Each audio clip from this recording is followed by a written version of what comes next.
आप गुलाम नबी आजाद ने जो आज कहा उसी पर बात हो रही है।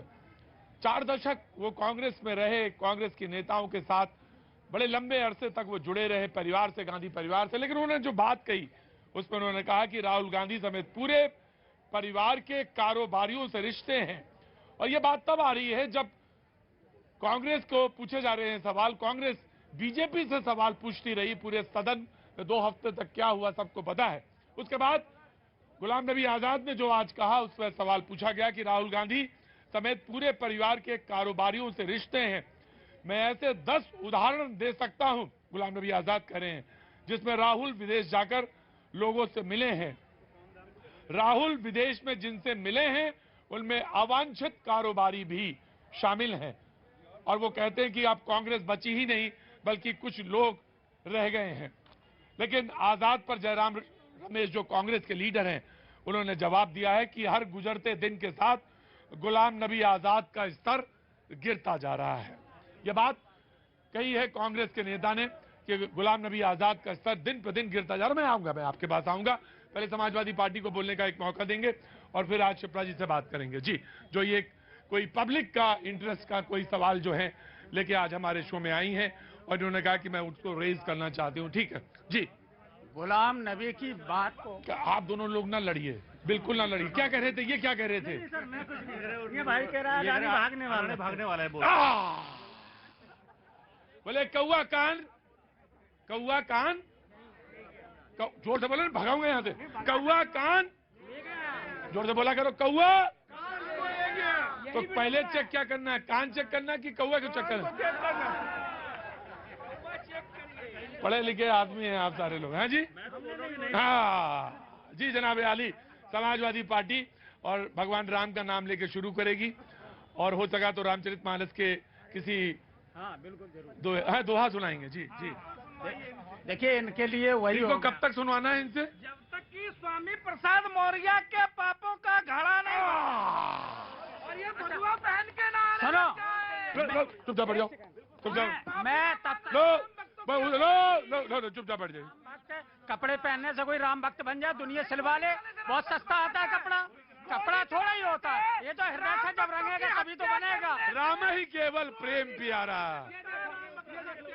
ये राम भक्त हो सकते हैं क्या? चुपचाप बैठिए, चुपचाप बैठिए। राम ही केवल प्रेम प्यारा, जान ले उसो जानन हारा। बढ़ियो। बीजेपी की प्रवक्ता इन्होंने कहा कि जब तक ये स्वामी प्रसाद मौर्य को, अगर इनसे मैं कह रहा हूँ मैं तब तक सुनाऊंगा जब तक ये संजय निषाद को मंत्रिमंडल से नहीं निकाल देते उत्तर प्रदेश में। राम के लिए बहुत गलत बात बोली, तब तक सुनाता रहूंगा इनको। दूसरी बात, गुलाम नबी की बात को नबी की बात की तरह पेश करने वाली बीजेपी, जैसे नबी ने कोई वचन कहा हो। क्योंकि अभी तक तो ये कांग्रेस वालों को कहते थे कि झूठे हैं, मक्कार हैं, गद्दार हैं, देशद्रोही हैं। अभी तो वाशिंग पाउडर भी उन पर नहीं छिड़का गया पूरी तरीके से गुलाम नबी आजाद पर। उनकी बात पर यकीन करके और फिर है आप केंद्र में हो, क्यों नहीं कार्रवाई करते हो? जांच करिए कहाँ जाते हैं कहाँ नहीं है। रिश्ते अगर हैं तो जैसे और को सजाते उनको सजा दें। लेकिन प्रश्न तो अनुत्तरित वो हैं जहां 10 महीने सरकार के हो गए, 20 करोड़ नौकरी कहाँ है? पूछना यह है कि 400 का सिलेंडर कम करने की बात कर रहे थे, 1100 का है। पूछना यह है किसानों की आमदनी दोगुनी करने चले थे, पता चला कि वो भी आमदनी नहीं रही किसानों की। पूछना यह है कि काला धन वापस आना था, 50% विदेशों में बढ़ गया, कहां से गया? क्या आप लोगों की होगा? जी जी जी। G20 आया यहाँ पे, पूरा देश जानता है G20 नहीं आया यहाँ पे। कैसे आया? किसकी वजह से आया साहब? किसकी वजह से आया G20? जी जी जी। इस बार 2024 में बीजेपी 400 प्लस आएगी। गजब है। समाजवादी पार्टी ने बोल बोल के पसीना निकाल के पूरी भूमिका बना के भैया आए, बोले कि 24 में 400 प्लस ले। एक सेंटेंस बोल गए आपने तो एक चौपाई बात, चौपाई सुन लो, भगवान राम का बात है।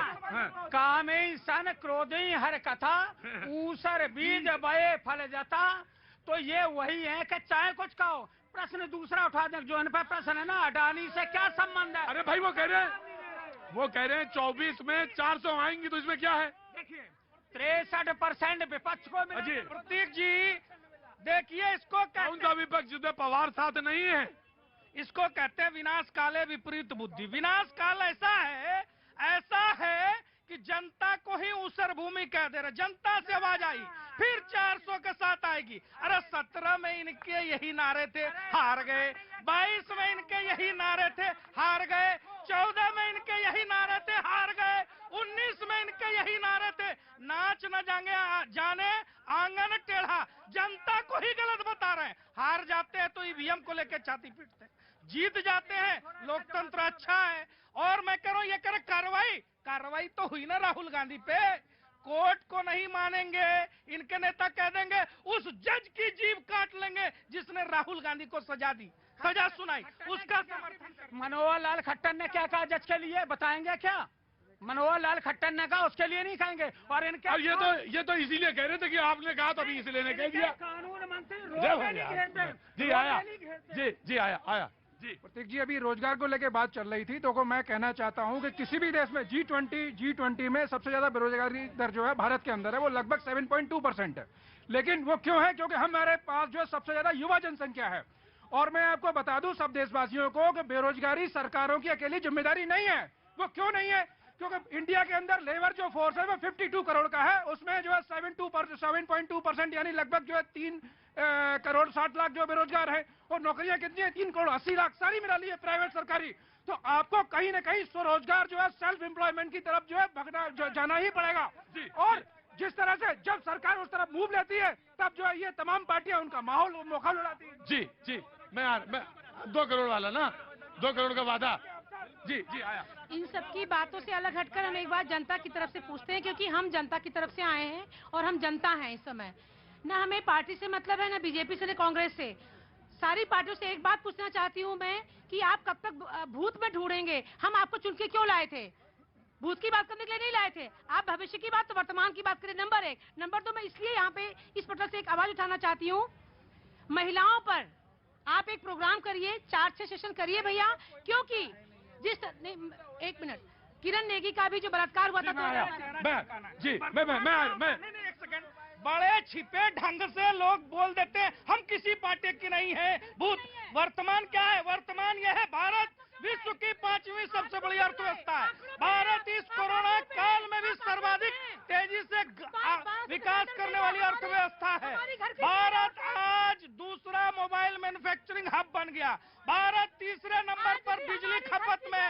कोरोना काल के बावजूद भारत विकास कर रहा है। बिल्कुल नहीं ले पा रही, सिलेंडर नहीं ले पा रही। हमारा आम नागरिक की बात करिए, आंकड़ों की बात मत करिए। आंकड़े तो बहुत होते हैं, आंकड़ा ये है, सबसे पूछ लीजिए।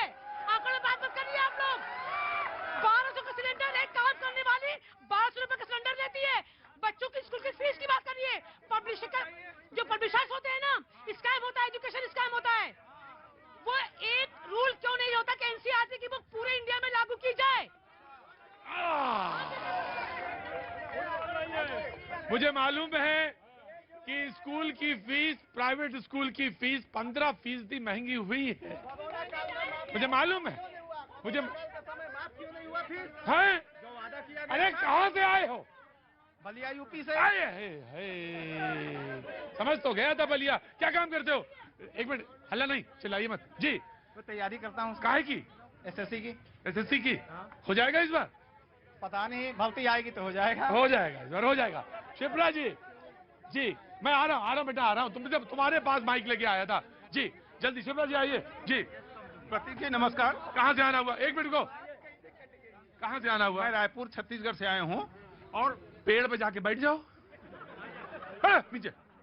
मैं बोल दूं, छत्तीसगढ़ है सबसे बढ़िया। छत्तीसगढ़िया सब, मैं आने वाला हूँ छत्तीसगढ़। चुनाव होने वाले हैं आपके। देखिए, ये मैडम ने कहा कि हमने कोई पार्टी को बिलोंग नहीं करते हैं, और ये इनके ऊपर पूरा दिख रहा है कि क्या पार्टी को बिलोंग करते हैं। कौन सी पार्टी है ये? नहीं, मैं बता दिया ना, इनका जो विरोध हो रहा है ना, ये डायरेक्ट मोदी को विरोध हो रहा है। और मैं रियल में मोदी भक्त नहीं हूँ, लेकिन ये जो विरोध कर रहे हैं बिल्कुल आंख बंद करके कर रहे हैं, वो कर रहे हैं मालूम। देखिए, चुपचाप बैठिए। मैं जितने प्रेम से आपको जनता के बीच से लाके यहाँ बैठा सकता हूँ, उससे कहीं तेजी से आपको यहाँ से उठा के वहाँ भेज सकता हूँ। सर, ये मोदी के ना काम को देखते हुए विरोध कर रहे हैं। पता नहीं ये लोग को विरोधियों को क्या हो गया है, मेरे को ताज्जुब लग रहा है। और अभी जो नबी की बात हो रही है ना, अभी सुनो, अच्छा ये मोदी का विरोध क्यों करते हैं? सुनिए, 23 नबी अभी अब लाइन में है, उनका भी खुलासा होने वाला है। 23 नबी अभी लाइन में आने वाले हैं। नहीं, मैं पूछ रहा हूँ मोदी का विरोध क्यों करते हैं लोग? मोदी बहुत बेहतर स्थिति में पहुंच गए हैं, बहुत हाई फाई पोजीशन पहुंच गए, इसीलिए लोग विरोध कर रहे हैं। अभी उनका कोई हाई नहीं, कोई काट नहीं है अभी, कोई काट नहीं। कई सालों तक कोई काट नहीं है अभी। बिल्कुल, हाँ। गार्ड साहब बोले मोदी साहब बहुत ऊपर पहुंच गए हैं, कोई काट नहीं। रुको, मैं आ रहा हूं, मैं वन बाय वन। शिप्रा जी साहब, कहां से आना हुआ आपका, बताइए? झारखंड में कहां से? Bokaro steel city. बोकारो से। तो कैसे आना हुआ, घूमने आए थे? नहीं, यहाँ पे मैं जॉब करता हूँ। यहाँ जॉब करते हैं, रहने वाले बोकारो के हैं। बहुत बहुत शुभकामनाएं आपको जी। शिप्रा जी, बहस आपने देखी, आपके पास कोई मंत्र हो, कोई बात, जहां आप तो कोई बात रेज करना चाह रही हैं, जी बोलिए। देखिए, महिलाओं के मुद्दे पे देखिए बड़ी बड़ी बात हो गई, देश की बात हो गई और नेताओं की बात हो गई। अब सरल आदमी की बात करते हैं। वाह क्या बात है, गजब है भाई, ताली बजानी चाहिए कि अब सरल आदमी की बात कर रहे हैं। कितने आदमियों की कैटेगरीज हैं, बहुत विकट आदमी, बहुत सरल आदमी। आप बहुत विकट हैं, मैं बहुत सरल हूँ। जी जी। तो देखिए, मेरे से जो प्रश्न पूछा गया था, जो भी मेरा छोटा मोटा ज्ञान है आध्यात्म का, उससे रिलेटेड मुझसे किसी ने पूछा कि जो क्या पहनना चाहिए और क्या नहीं पहनना चाहिए।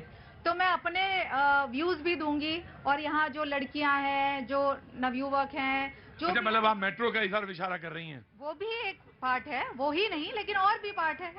अच्छा, जो मेट्रो में पहन के लड़की गई, उसको लेकर आप कहना चाहती हैं? कह सकते हैं, उसको भी कह सकते हैं, क्यों नहीं कह सकते। क्या उचित है, क्या अनुचित है, इतना तो ज्ञान सबको है। लेकिन लोग कहते हैं कि भाई ये सुंदर लग रहा था, जो कपड़े कम पहन।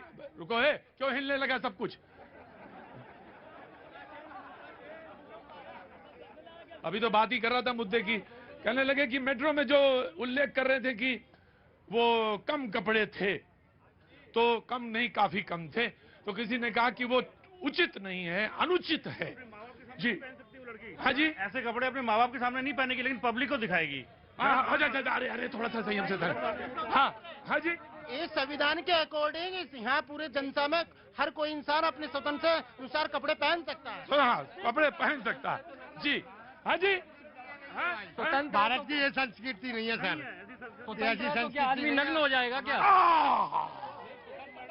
ना जी जी, बोले स्वतंत्र है आदमी, स्वतंत्र है इस देश में, तो इसका मतलब ये थोड़ी ना है कि आदमी नंगा हो जाएगा। नहीं, बिल्कुल नहीं होगा। मैं आया जी। अरे गुरुजी, आप तो इतने हाथ उठा रहे हैं, इतने कपड़े पहन के आए हैं। अभी तो वहां की बात हो रही जहां बात कुछ कम है। जी रुकिए, आया जी। देखिए, अब ना दोनों तरीकों से मैं इस बात का उत्तर दूंगी। हाँ। पहला है फैशन के तरीके से। तो फैशन के हिसाब से ये होता है कि आप किस प्रांत के हैं, वो भी आपके कपड़ों में झलकता है। आपका कल्चर क्या है, ये भी आपके कपड़ों में। कपड़े सिर्फ पहन नहीं लिए जाते, वो आपके पीछे की पूरी संस्कृति बताते हैं, है ना।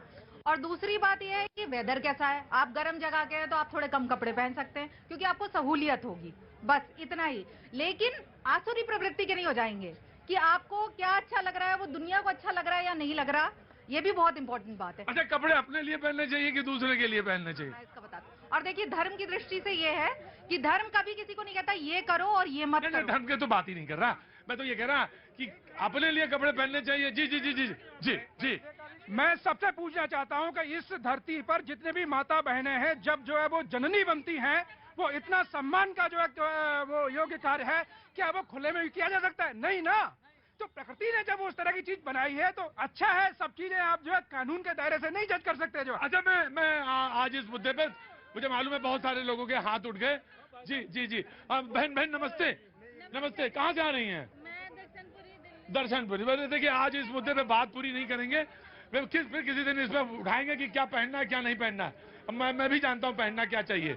जी जी, बात कंप्लीट करिए। हाँ। जी, अब क्या पहनना चाहिए, खुद को अच्छा लगने वाला या दूसरे को अच्छा लगने वाला। तो हमें ना एक सम की स्थिति बनानी पड़ेगी, जिसके अंदर हम वो भी पहने जो हमें अच्छा लगता है, जिसमें हमें सहूलियत है, और वो भी पहने जिसमें हमारे पड़ोस वाले को आपत्ति ना हो। जी बहुत संयम बात कही। जी, महिलाओं पे मुद्दे पे बात हो रही है। अब ये ना कहिए कि महिलाओं के मुद्दे पे बात नहीं हुई। बहुत इंपॉर्टेंट मुद्दा आप कह रही थी ना कि महिलाओं पे बात होनी चाहिए। जी देखिए प्रतीक जी, मैं मूल मुद्दे पे आऊंगा। मेरी बहन ने एक प्रश्न उठाया था ना सब चीजों का, मैं यहाँ उपस्थित जनसमूह को एक जानकारी दे दूं और आपको धन्यवाद भी करना चाहिए प्रधानमंत्री जी का। पीएनजी और सीएनजी